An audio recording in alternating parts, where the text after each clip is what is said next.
Across British Columbia and Canada today, more and more First Nations peoples take over the operation of schools, police, health, and other local services in their own communities. As this happens, we find that Aboriginal spiritual values and teachings have to be taken into account in developing these new arrangements.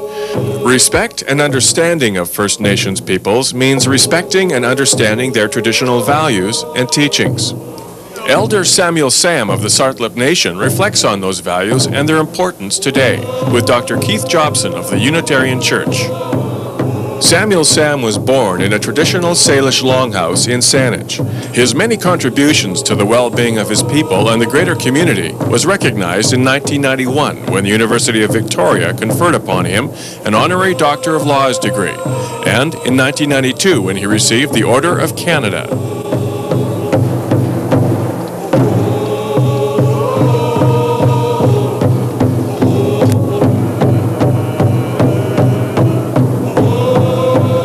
As we move to a better understanding with our First Nations neighbors, the more we think about it, the more we realize that the teachings and the values of our First Nations people are pretty central to the way they see the world. And I was just wondering, can you tell us something about how those teachings and values affect the way you see the land and the relationship to the land? I guess Native or Aboriginal beliefs or traditions basically is, or the principle of those is how we behave, our conduct. And I guess when you look at the land, and when we were growing up, we were always told that these were put in place for a purpose for people,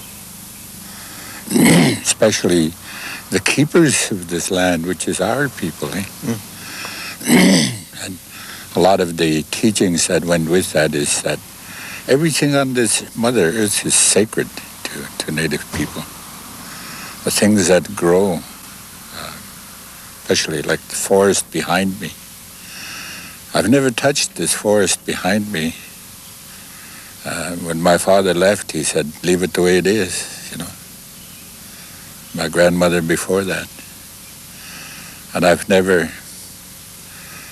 thought about, you know, selling it or selling the timber on it or anything, because I believe that way.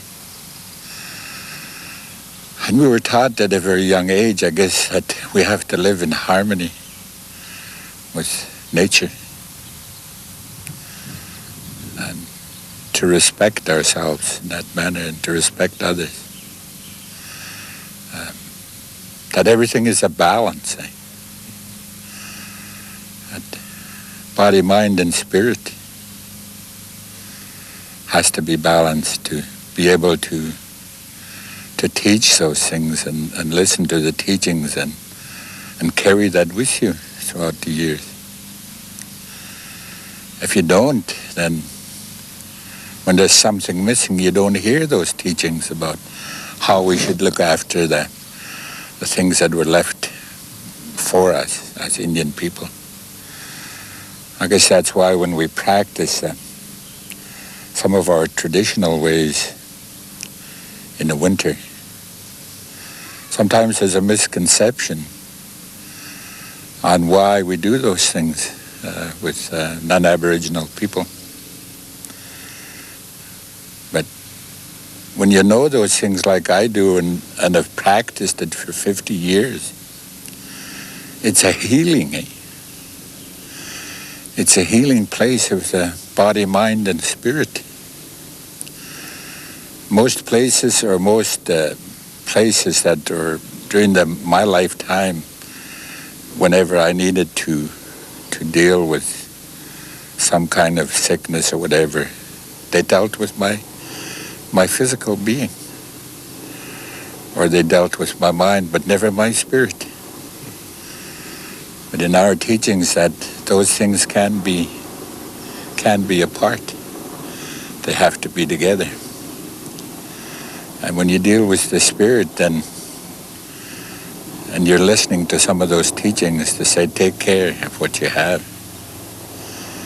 These forests are living beings, they're creatures that were created not to destroy. But for the last few years now, it's you know, there's been a lot of controversy on whether we should keep these forests or whether we should keep people on the job. And but for myself, I still believe that we have to look after what is left. And if we don't, and we can feel the, I guess, the results of those things that, you know, when we destroy habitat, you know, things are getting less and less. People are worried about the salmon, which is also sacred to us. There are the salmon people, as story goes. They're people. And that's why we have to look after, take what you can use. And never, you know, go out and take more than you can use. As some of the teachings, because they say we always have to have an offering to those people that we're going to take so that we can survive, you know. And it's the same as some of this wood that I'm working with.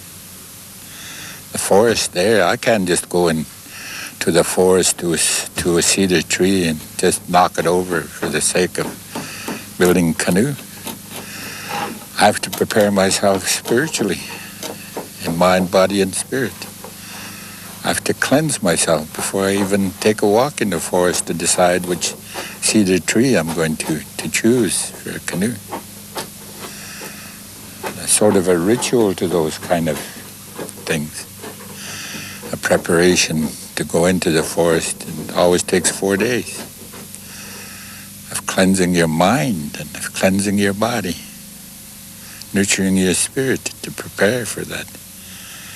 And when you do find that, then, you know, there's a ritual, a prayer that you offer, that you're going to take a life, because there are cedar people too in our legends, in our stories that were told to us when we were young people, that you cannot just take a cedar tree for the sake of knocking it over.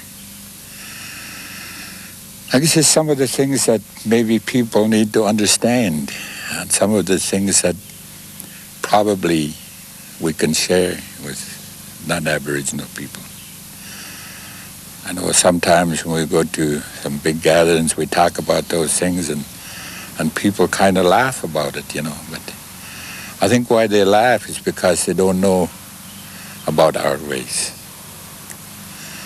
They feel it's, you know, kind of humorous to say, well, I got to apologize and go and cut you down, you know. Present day industry, as they just fall at random